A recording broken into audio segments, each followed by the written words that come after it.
Start करते हैं। Tense की वीडियो है, ये पूरा एक कंपाइलेशन है, पूरे टेंस का सारा एक साथ स्ट्रक्चर है आपके सामने। तो मैं एक बार एक्सप्लेन कर देता हूँ, जो भी बोर्ड पर लिखा है वो सभी आप एक बार स्क्रीनशॉट ले लेंगे, जो भी है स्क्रीनशॉट ले लें और उसके बाद फिर मैं एक्सप्लेन करता हूँ एक एक करके। ठीक है, तो टेंस हम लोग सभी जानते हैं टेंस क्या होता है। टाइम इज टेंस, टाइम मतलब कि टाइम टेंस जो है टाइम को। तो हम एक बार स्टार्ट करते हैं यहाँ से। तो सिंपल सभी जानते हैं हम लोग सभी टेंस के तीन प्रकार होते हैं, present tense, past tense, future tense. तो प्रेजेंट टेंस जो है वो वर्तमान काल होता है और जो पास्ट टेंस है वो भूतकाल होता है, जो बीत गया है समय। और उसके बाद फिर फ्यूचर टेंस है। तो ये सभी हम लोग सभी जानते हैं, सभी as we all know that. ये सभी जो है स्टार्ट करेंगे और आज से मैं कोशिश करूंगा कि आपको रेगुलर वे में वीडियो मिल सके। और मैं फिर से आज वापस से इसलिए क्लासेस स्टार्ट कर रहा हूँ कि आपको वापस से ये पूरा एक इंग्लिश आपको दे सकूं। तो स्टार्ट करते हैं, चलिए। तो यहाँ पे लिखा है सामने प्रेजेंट टेंस है। प्रेजेंट टेंस का चार भाग है, सिंपल इंडेफिनिट। तो सिंपल इंडेफिनिट जो है, उसके बाद फिर कंटिन्यूअस है, इम्परफेक्ट जिनको बोलते हैं, उसके बाद परफेक्ट है और परफेक्ट कंटिन्यूअस है। तो प्रेजेंट टेंस की जो है subject plus verb 1 plus V5 plus object, ये इसके बेसिक रूट स्ट्रक्चर है। और इसकी पहचान जो होती है वो बच्चों ट्रांसलेशन में जो बच्चे लोग ट्रांसलेशन, इसकी पहचान होती है लोग के मतलब बच्चों के सवाल होंगे कि हम पहचानेंगे कैसे टेंस को। तो टेंस पहचानने का बहुत ही सिंपल तरीका है, इसको इसके पहचान को याद रखा जाए। तो पहचान मैंने लिखा नहीं है, मैं आपको बता देता हूं। इनके सिंपल प्रेजेंट टेंस की पहचान है, जिस वाक्य के क्रिया के अंत में ता है, ते है, ती है। जिस वाक्य के क्रिया के अंत में ता है, ते है, ती है। और ये जो है रेगुलर एक्टिविटी, डेली एक्टिविटी को भी मेंशन करता है, डेली एक्टिविटी को भी बताता है। तो इसलिए present tense subject V1 V5 object, इसके बेसिक स्ट्रक्चर है। वैसे हम लोग टेंस से हम लोग सब कुछ पढ़ेंगे, टेंस से हम लोग आगे पूरे ग्रामर में देखेंगे, जो जो भी चीजें आएंगी, टेंस, वॉइस, नरेशन जो भी है वो सभी जो है हम लोग टेंस के सहारे पढ़ेंगे। इसलिए टेंस को अच्छे से कवर करना जरूरी है। तो टेंस में subject V1 V5 plus object, ये इसके प्रेजेंट टेंस की स्ट्रक्चर है। और उसके साथ मैंने एक एग्जांपल भी लिखा है, जैसे कि यहाँ पे रहता है राम आम खाता है। एक ही मैंने एग्जांपल लिया है और उससे, ताकि आपको अच्छे से समझ में आ सके। तो इसलिए सब्जेक्ट राम आम खाता है, तो सब्जेक्ट की जगह राम है। और ये जो वर्ब है, ठीक है, ईट जो है ये वर्ब है। वर्ब जो है वो क्रिया, मैं एक बार स्टार्ट से बता रहा हूं कि जितनी भी चीजें हैं इंग्लिश की, जो भी हैं आपके पार्ट्स ऑफ स्पीच हैं, वो सबको भी अच्छे से पढ़ना है और वो सब भी मैं कोशिश करूंगा कराने का। तो यहाँ पे वर्ब जो है वो, और ये ईट है, उसके बाद अ मैंगो। तो मैंगो जो है ये आपका ऑब्जेक्ट है। तो यहाँ पर हमें बच्चे लोग के अक्सर डाउट होते हैं कि हम जो भी ट्रांसलेशन बनाएंगे तो उसमें ट्रांसलेशन में हम लोग सब्जेक्ट को, वर्ब को, ऑब्जेक्ट को, इनको कैसे पहचानेंगे। तो सिंपल सा बहुत ही स्ट्रक्चर है कि सब्जेक्ट जो है स्टार्ट में जो भी रहता है वो नॉमिनेटिव केस होता है, सब्जेक्ट जिसको बोलते हैं सब्जेक्टिव केस। तो स्टार्ट वाला पार्ट जो है वो सब्जेक्ट होता है। और बीच में अब जो है बहुत तरह के सेंटेंस होते हैं जिसमें कि किसी में सब्जेक्ट होता है, सब्जेक्ट सब में होता है। और फिर वर्ब ऑब्जेक्ट किसी किसी सेंटेंस में मिसिंग होता है, तो वो हम लोग वर्ब वाले पार्ट में पढ़ेंगे। अभी हम लोग टेंस वाले पार्ट में जान रहे हैं कि सब्जेक्ट, वर्ब, ऑब्जेक्ट हमको सभी सेंटेंस में देखने हैं, सभी सेंटेंस में हमको पहचानने हैं और उसके सहारे से हमें बनाना है। तो सब्जेक्ट, वर्ब, ऑब्जेक्ट, यहाँ पे राम जो है सब्जेक्ट की जगह है, सब्जेक्ट। अब यहाँ पर एक चीज और है, दो चीज है, V1 और V5। तो हमें कहां पर वर्ब 1 लगाना है, कहां पे वर्ब 5। V1 है और V5 है, तो V5 जो है सिर्फ हम लोग थर्ड पर्सन के साथ यूज करते हैं, थर्ड पर्सन सिंगुलर नंबर के साथ सिर्फ हम लोग V5, यानी V5 मतलब एस या ईएस, ठीक है। सब्जेक्ट वर्ब के साथ कहां पर एस या ईएस जोड़ करके हमें बनाना होता है। तो ये जो है हम लोग थर्ड पर्सन सिंगुलर नंबर रहेगा। तो जैसे देखिए यहाँ क्या है, ईट है, तो ईट के साथ एस लगा है, तो यानी कि ये क्या है, वर्ब 5 है। अगर मान लो यहाँ पे रहता कोई सेंटेंस, जैसे कि हम बोलते हैं एक सेंटेंस, जैसे कि राम और श्याम रहता, राम एंड श्याम, दो पर्सन हो जाते, तब तो ये थर्ड पर्सन में नहीं रहता। तो थर्ड पर्सन में नहीं रहता तो तब जा करके यहाँ पर वर्ब क्या होता, ईट होता, ओनली अ मैंगो। तब यहाँ पे ऐसा हो जाता, क्योंकि यहाँ पे ये जो है अब थर्ड पर्सन नहीं रहा, क्योंकि राम यहाँ पे सिंगुलर नहीं है, अब राम के साथ श्याम भी है। तो इसलिए यहाँ पर हम लोग देखेंगे Ram and Shyam eat a mango. तो ये भी याद रखना, इसका इंपॉर्टेंट पॉइंट है कि ये सिंपल प्रेजेंट टेंस में subject V1 V5 plus object होता है। तो कहां पर verb 1 यूज करते हैं, कहां पर verb 5 यूज करते हैं। और एक बात कि हम लोग जो ये जो जितने भी स्ट्रक्चर है वो सभी एक बेसिक स्ट्रक्चर है।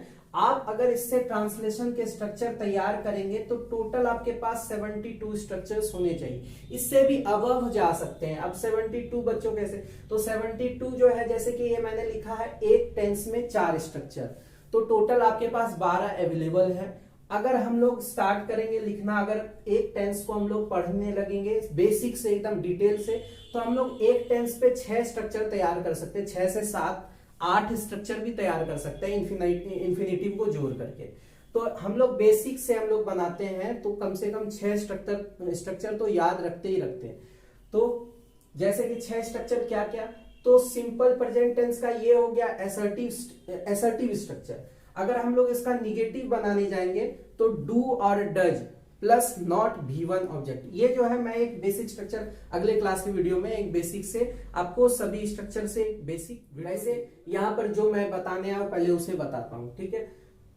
तो यहाँ पर अब एक टेंस में इतना था। अब इसके बाद कंटिन्यूअस की पहचान क्या है, तो कंटिन्यूअस जो है ये आपका प्रोग्रेसिव है, कंटिन्यूटी, यानी कि कोई काम जो है लगातार हो रहा है, ठीक है ना। कोई काम लगातार आप कर रहे हैं, कोई काम आप लगातार हो रहा है, तो वो जो है एक कंटिन्यूटी बनाता है। तो इसलिए यहाँ पर हम लोग पहचान, हिंदी वाले बच्चे जो याद रखेंगे वो वाक्य के क्रिया के अंत में रहा है, रहे हैं, रही है, वो याद रखेंगे। और उसके बाद फिर इसकी जो इंग्लिश स्ट्रक्चर है subject is am are plus V4 plus object. अब V4 देख के बहुत सारे बच्चे ये बोलेंगे ये क्या है, जो जानते हैं वो तो ठीक है, लेकिन जो नहीं जानते उनके लिए बता देता हूं कि V4 वर्ब की 5 फॉर्म होती है, V1 V2 V3 V4 V5। तो V1 तो सबको पता होता है, नॉर्मली सब लोग जानते हैं V1, और नॉर्मली यूज भी होता है वर्ब का जितना भी है वो। अब इसके बाद V5 तक जो है बहुत बच्चे याद नहीं रखते, मेन याद रखना रहता है V2 V3 और V4 V5 वो याद रखने का नहीं, बस V4 में क्या होता है ING जोड़ते हैं हम लोग, और V5 में S या ES जोड़ते हैं, तो वो याद नहीं करना पड़ता है, वो जो है ऑटोमेटिकली आप पढ़ते जाएंगे, रेगुलर वे में रहेंगे तो आपको वो आता रहेगा समझ में। तो यहाँ पर जो है subject is am are V4 object. तो यहाँ पर जैसे मैंने एग्जांपल भी लिखा है, जैसे यहाँ पे था राम आम खाता है, अब यहाँ पे राम आम खा रहा है, तो खा रहा है कंटिन्यूअस वे में है, तो राम के साथ अब यहाँ पे देखिए इज एम आर है। अब तो इज एम आर है, कहां पर इज लगेगा, कहां पे एम लगेगा, कहां पे आर लगेगा, ये भी चीज आपको पता होना चाहिए। एम का प्रयोग जो है आई के साथ होता है। अब इज और आर बचा, इज और आर, इज का प्रयोग हम लोग करते हैं जितने भी सिंगुलर हैं वो सबके साथ इज, और ही के साथ इज, थर्ड पर्सन ही बोलो, थर्ड पर्सन के साथ इज का प्रयोग करते हैं, बाकी सभी के साथ आर का प्रयोग करते हैं, ये याद रखना है। तो Ram is eating a mango, ये हो गया आपका। उसके बाद तीसरे पे आते हैं परफेक्ट टेंस। परफेक्ट टेंस में अब वही जो है आपका ये पास्ट चला जाता है, पास्ट एक्टिविटी को बताता है, पास्ट एक्टिविटी को दर्शाता है।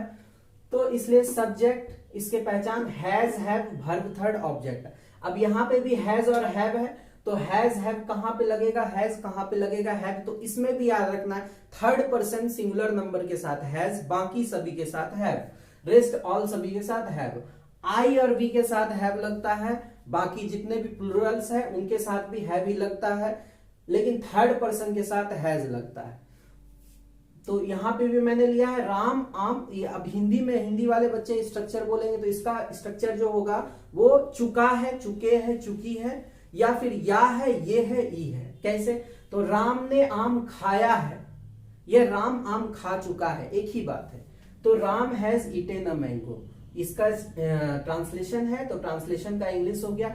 अब जैसे कि ये सभी हो जाएगा, ये सभी हो जाएगा तो मैं कुछ ट्रांसलेशन के सेंटेंस भी लाऊंगा और उनको आपके सामने बनाऊंगा और उनको उन पर मैं एक्सप्लेन भी करूंगा आगे आने वाले क्लास में।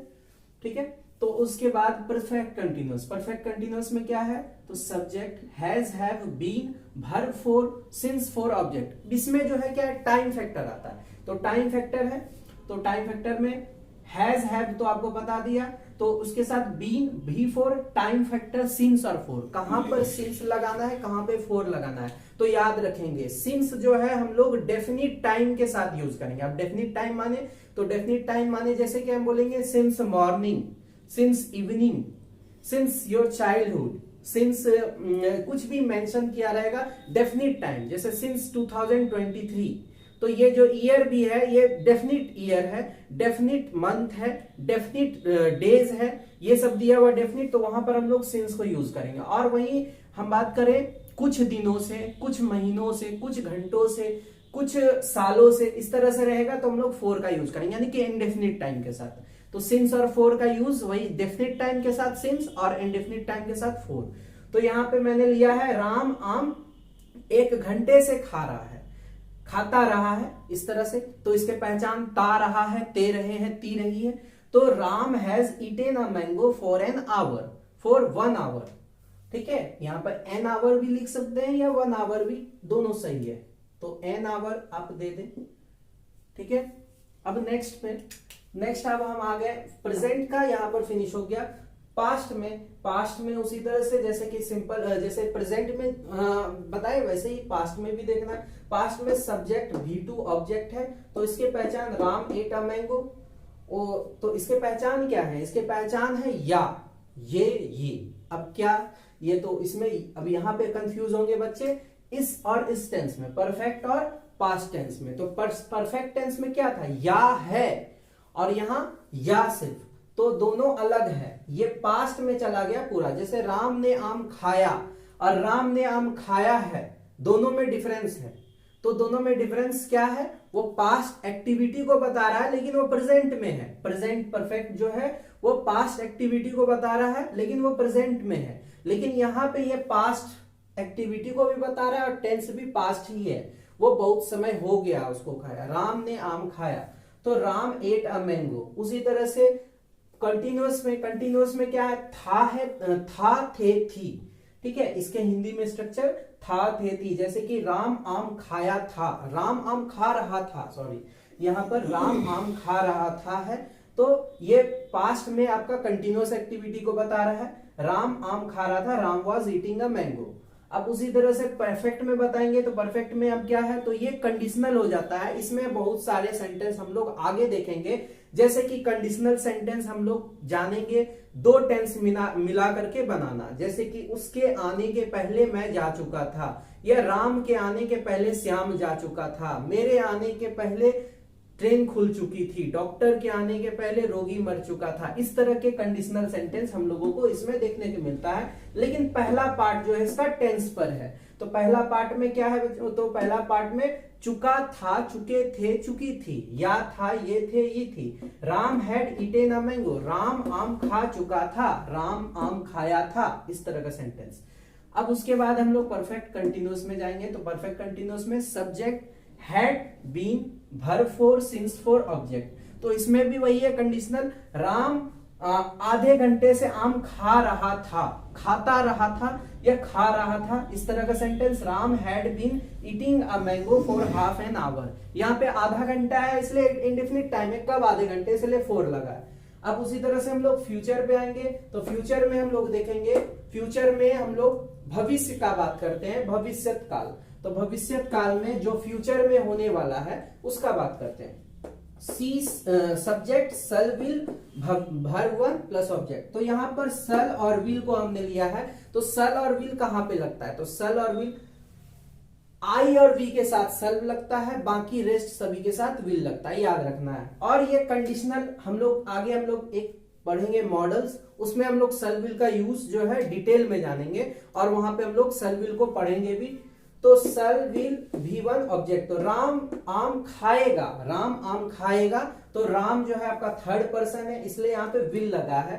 Ram will eat a mango, अगर रहता मैं आम खाऊंगा तो आई शल ईट अ मैंगो होता। या वहां पर हम लोग बहुत अब देखते हैं डिटेल में जाकर के, तो हम लोग बोलते हैं वहां पे सल का यूज सही नहीं है, वहां पे विल हम लगाएंगे। क्यों? क्योंकि वहां पे सेंस ऑफ प्रॉमिस होता है। वो सब हम लोग आगे जानेंगे, तो आगे आने वाले क्लास में। तो अब यहाँ पर दूसरे टेंस में आएंगे, सब्जेक्ट सल विल बी फॉर ऑब्जेक्ट। ये जो क्या है, तो Ram will be eating a mango, Ram आम खा रहा होगा। ठीक है, राम आम खा रहा होगा। इस तरह से हम लोग इसका इंग्लिश करेंगे, हिंदी करेंगे। तो जैसे कि रहा होगा, रहे होगे, रही होगी। ठीक है, इस तरह का सेंटेंस है। तो अब देखिए सब तीसरा वाला क्या, चुका होगा, चुके होगे, चुकी होगी। ठीक है ना, तो चुकेगा, चुकेगी, चुकेगी, या इस तरह का sentence, Ram will have eaten a mango, इसमें इस तरह से मिलेगा। और हमने यहाँ पर एक, क्योंकि हमें पूरा एक स्ट्रक्चर बताना था टेंस, इसलिए हमने सबको साथ, अभी मैं एक कंपाइलेशन था तो इसलिए मैं बता रहा हूं सभी को एक साथ। सब्जेक्ट सल विल हैव बीन, भी फॉर सिंस फॉर ऑब्जेक्ट। तो यहां पर क्या है, तो ये भी टाइम फैक्टर को बता रहा है, राम आधे घंटे तक आम खा रहा होगा, इस तरह का सेंटेंस है। तो Ram will have been eating a mango for half an hour. Session बनाने में कहीं कोई प्रॉब्लम नहीं होगी आज के बाद। तो जो भी है वो वीडियो आपको मिलती रहे रेगुलर। और आप लोग जो है मेरे चैनल को सब्सक्राइब कर लेंगे और बेल आइकन को प्रेस कर देंगे, ताकि मेरी आने वाली वीडियो आपको रेगुलर वे में मिल सके। ठीक है ना, चलिए पढ़ते रहिए। Thank you for watching.